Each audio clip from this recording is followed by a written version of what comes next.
All right, me and my sons fixed the prolapse. And I was trying to do a video of doing that, but it was just too hard trying to hold her.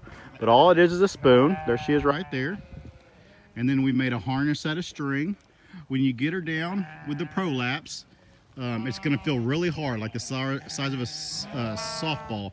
And you're like, this isn't gonna go back in. But if you massage it in and go down to up, like putting it back in the pelvis, because it's already stretched that whole pelvis out like she's having babies, it'll go back in. And once it's in, you can just put this blue spoon. I'm gonna take a picture of that too before I stuck it in her, but just Google blue spoon for prolapse and you'll see it. Now the nice thing about this, vets will also, and that's it, I mean, guys, you have to do this. This is one of those things you have to do yourself. If I were to call a vet, they'd come out and do it, and they'd either do this or they'd staple it. If they sew it shut, then that means you have to be aware enough that when she goes into labor, you have to cut the stitches, otherwise the babies die in the inside of her anyways. Now, the downfall of the spoon is she may be able to get it out, and so I may have to put it back in before she has her lambs. But the spoon will usually get it out of the way when she has lambs. She can lamb with that spoon.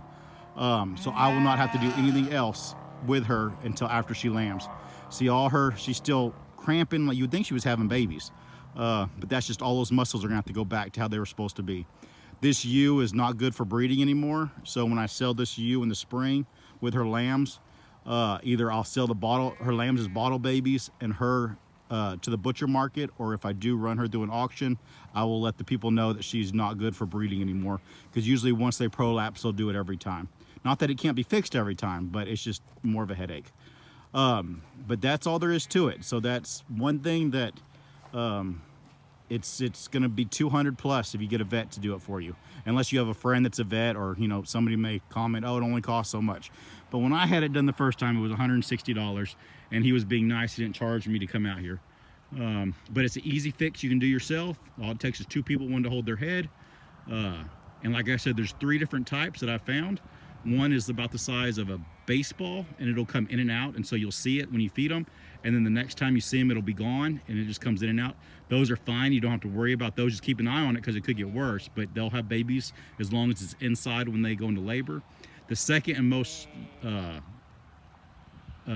usual one is this type, about the size of a softball, or a little bit bigger, and it's the most common, and it is what you need this spoon for. Because if you do not fix it, let me say that, if you do not fix this, and I just let her walk around with it, it's a death sentence to her and her babies. It will not kill her per se, unless it got infected, but it would kill the baby. When she went into labor, they could not come down the canal, they could not be born, and they would die on the inside of her. She would die 2 days later. And so that's the purpose of it. It can't just be left till the babies are born and then eat her. It will cause the death of the babies before they're born. But as you can see her walking now, I mean, it is fine. I'm sure it's uncomfortable, but it'll keep it in. And so that's how you fix a prolapse.